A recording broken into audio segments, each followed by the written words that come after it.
जी अस्सलाम वालेकुम। तो ये एज प्रॉब्लम के कुछ क्वेश्चन है हमारे सामने, तो इनको हमने देखना है। तो ये एज प्रॉब्लम के हवाले से कैंडिडेट की बहुत ज़्यादा मुश्किलात होती हैं कि इनको कैसे करना है।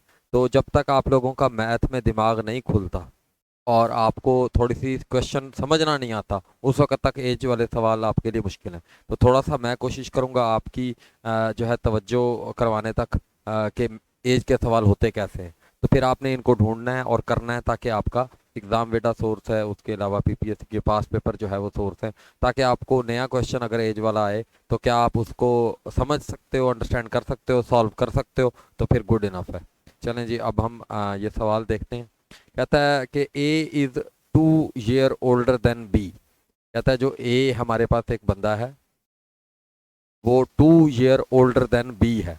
तो यानी अगर बी के अंदर हम 2 ऐड करें तो ए की उम्र बनती है। Who is twice twice as old as C. तो वो कह रहा है बी जो है ना वो 2 सी के बराबर है, यानी ट्वाइस, जितना भी जो है वो बी है उसका दुगना है। और उसके बाद कह रहा है if the total of the ages of A B and C, कह रहा है A plus B plus C is equal to 27। तो फिर बताओ जी, हाउ ओल्ड इज बी की, ये बताओ। तो अब हमने सवाल को तो समझ लिया। अब ये ज्यादातर प्रॉब्लम आती है कि अब इसको करना कैसे है। तो अब आपको यहाँ पर एक चीज सोचनी है कि भाई ए जो है वो ओल्ड है बी से, और बी जो है 2 गुना है सी के। तो यहाँ पर आप सिंपल करोगे कि यार मैं कोई वेरिएबल जो है वो कंसीडर कर लेता हूँ। मैं कहता हूँ कि हमारे पास जो है ना वो सी इज इक्वल टू एक्स है, क्योंकि हम ये देख रहे हैं कि इसमें सबसे छोटा कौन सा है, सी। तो सी सबसे छोटा है, बी जो है वो सी का 2 गुना है, और फिर ए जो है वो बी से भी ज्यादा है। तो सी हमारे पास एक वैल्यू है। तो हमारे पास इसका मतलब बी क्या आ जाएगा, 2x, क्योंकि हमने सी के अंदर वैल्यू पुट की जब, तो हमारे पास बी क्या आ गया, 2x आ गया। उसके बाद हमारे पास ए क्या आ गया, ए इज इक्वल टू, बी की क्या वैल्यू आ गई हमारे पास, 2x। बी की जगह हमने बी की वैल्यू पुट कर दी +2। तो ये हमारे पास ए बी और सी की वैल्यू आ गई। अब उसने हमें क्या कहा है कि A plus B plus C is equal to 27। तो यहाँ पर हम क्या कर देते हैं, वैल्यूज पुट कर देते हैं, सिंपल। तो अब हमारे पास ए की वैल्यू क्या है जी, हमारे पास 2x+2, प्लस बी की वैल्यू क्या है जी हमारे पास 2x, प्लस सी की वैल्यू क्या है जी, x इज इक्वल टू 27। ठीक है जी। तो अब 2 और 2 4 और एक 5, 5x, और ये वाला जो 2 है इसको ले जाते हैं उधर। तो 27 में से 2 गए, 25 आ गया हमारे पास। तो 5x इज इक्वल टू 25। तो 5 को इधर भी डिवाइड कर देंगे हम, 5 को इधर भी डिवाइड कर देंगे। तो हमारे पास x कितना आ गया जी, 5। तो यानी हमारे पास x क्या था, c। c की उम्र कितनी थी हमारी जी, 5। तो b कितना है जी हमारे पास, 2c के बराबर है। तो 2 × 5, तो b की वैल्यू कितनी आ जाएगी, 10। अब इसको आप क्रॉस वेरीफाई करना चाहो तो वो भी कर सकते हो। ये आपके पास सी जो है वो 5 आ गया, और बी आ गया 10, और ए कितना आ जाएगा, 10 + 2 12। तो 12 और 10 22 और 5 27, उसने यही कहा था। ये क्रॉस वेरीफाई भी आपके सामने हो गया। तो इस तरीके से ये आपने सवाल करने हैं जी एज के। अब इसमें थोड़ा सा ट्रिकी पॉइंट था, थोड़ा सा दिमाग लगाना जो है वो ज़रूरी था। अगर दिमाग लगा लिया और ये आपके सामने आ गई बात, तो फिर आपका थोड़ा दिमाग चाहिए होता है मैथ के सवालों में। और अगर आपके पास दिमाग बिल्कुल भी, उस टाइम पर आपकी मैथ की प्रैक्टिस नहीं होगी, आपने क्वेश्चन को सॉल्व नहीं किया होगा, और आप एकदम पेपर में जाकर बैठ जाओगे विदाउट एनी प्रैक्टिस, तो फिर आपका क्या होगा, दिमाग चलेगा ही नहीं। पहले ही 90 सवालों का बोझ वो दिमाग उठा चुका होगा, और पहले ही कम हो चुका होगा, फेड अप हो चुका होगा। तो आपने प्रैक्टिस ना होने की वजह से सोल्यूशन दिमाग में आएंगे नहीं। और फिर क्या होगा कि आते अवाय सवाल जो है वो 2 2 3 3 सवाल आप लोग गलत कराओगे। अगला सवाल हम देखते हैं। कहता है man is 24 year older then his सन। कहता है एक बंदा है वो अपने बेटे से 24 साल बड़ा है। अगर मैं कहता हूं कि सन जो है वो एक्स है, तो फादर एक्स प्लस 24। ठीक है जी, यही बात कर रहा है ना, सिंपल सी। कहता है बेटा अगर एक्स है तो बाप जो है वो बेटे से कितना है जी, यानी उसके उससे 24 साल बड़ा है, यानी बेटे की जो भी उम्र होगी उसके अंदर 24 साल ऐड किया। In 2 years his age will be twice the age of his सन।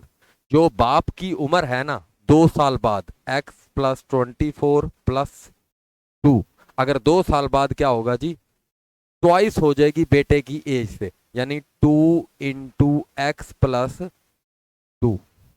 यानी 2 साल बाद उसकी, बेटे की अब उम्र 2 साल बाद क्या होगी, x+2, यानी जो भी 2 साल बाद उसकी उम्र होगी उसका दुगना हो जाएगी। ठीक है जी, तो ये उसने बात की है। तो x+26 = 2x+4। ठीक है जी, तो हमारे पास क्या आ जाएगा जी, इधर हम x को इधर ले जाएं अगर, तो हमारे पास ये x बच जाएगा, और 4 को इधर ले आए तो =22। x =22, यानी बेटा कितना हो जाएगा जी, 22। The present age of his son is 22। तो ये उसने बात की है कि प्रेजेंट एज, तो एक्स हमारी कितनी आ गई है जी, हमने प्रेजेंट एज सन की कितनी एक्स कंसिडर की थी, एक्स हमारे पास कितना आ गया जी, 22। तो सिंपल सा सवाल था, मैं रिपीट करवा देता हूँ। A man is 24 year older than his son, son की एक्स, फादर की x+24। फिर उसके बाद इन 2 years, ठीक है जी, in 2 years his age will be twice, यानी फादर की age will be twice the age of his son. तो फादर की एज क्या थी, x+24 + 2 कर दिया, और फिर उसके बाद x की वैल्यू क्या हो जाएगी, x+2। ठीक है जी, 2 साल बाद, तो इसका ट्वाइस कर दिया जी, यानी दोनों से दो को मल्टीप्लाई कर दिया, तो इसको सॉल्व किया, x = 22 आ। तो सिंपल सा सवाल है, थोड़ा सा आपको जो है एज वाले क्वेश्चन के अंदर थोड़ा सा दिमाग लगाना होगा, और सही वैल्यूज आपने जो है वो कंसीडर करके रखनी है, तो फिर आपका सवाल आराम से जो है वो सॉल्व हो जाएगा। दिमाग आपका फ्रेश होना चाहिए, और आपके सवाल जो है सॉल्व होते जाएंगे। कहता है present age is 2/5 of age of his mother. कहता है person age, present age is 2/5 of the age of his mother. कहता है मदर की जो एज है, मैं कहता हूं मदर मेरे पास है एक्स।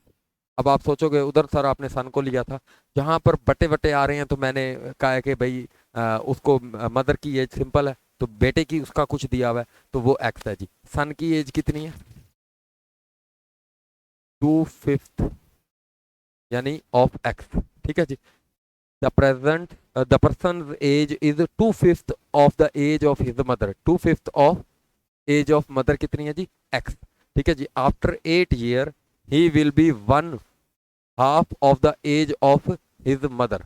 तो यानी आफ्टर 8 year, अब 8 year कब होंगे जी, 2/5 x + 8 year।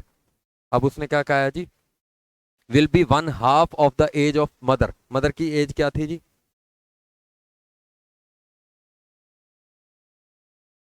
ठीक है जी, how old is mother at present. तो प्रेजेंट में जी आपने बताना है, तो हम इसको सिंपल क्या करेंगे जी, इधर 5 एलसीएम आ जाएगा, तो हमारे पास 2x,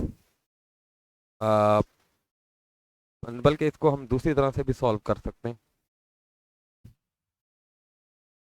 दूसरी तरह से हम इसको कैसे सॉल्व कर सकते हैं, इसको हम x/2 + 4 ये 8 उधर उठा कर ले जाएं तो -8 आ जाएगा हमारे पास। तो ये हमारे पास क्या आ जाएगा, x/2 - 4। ठीक है जी, और = इधर क्या आया जी, 2/5x। ठीक है जी, तो हम जो है इसको उठा कर इधर ले आते हैं हम, तो 2/5x -x/2 = तो ये 10 एलसीएम आ गया, 5 दूनी 10, 4x, और ये -2 5 10, 5x =-4। तो इधर भी 10 से ज़रब कर दें, इधर भी 10 से ज़रब कर दें, तो ये 10 10 गया, तो क्या बच गया जी, -x =-40। तो इधर से भी इधर गया, x कितना आ गया जी, 40। तो मदर की एज क्या ली हुई थी हमने जी, मदर की एज ली हुई थी हमने एक्स, तो मदर की एज कितनी है जी, 40 साल है, और इसको अगर क्रॉस वेरीफाई करना चाहो तो यानी बेटे की उम्र कितनी हो जाएगी जी, बेटे की उम्र हो जाएगी जी 2/5 मल्टीप्लाई बाय 40, 5 × 8 = 40, 16 साल। 16 साल जो है वो बेटे की उम्र हो जाएगी। तो ये आपका बेटे की उम्र होती तो हम ऐसे निकाल लेते, ठीक है जी। तो आपका सिंपल उसने क्या मांगा हुआ था जी, how old is the mother at present. तो ये आपके पास जो है वो सवाल जो है वो सॉल्व हो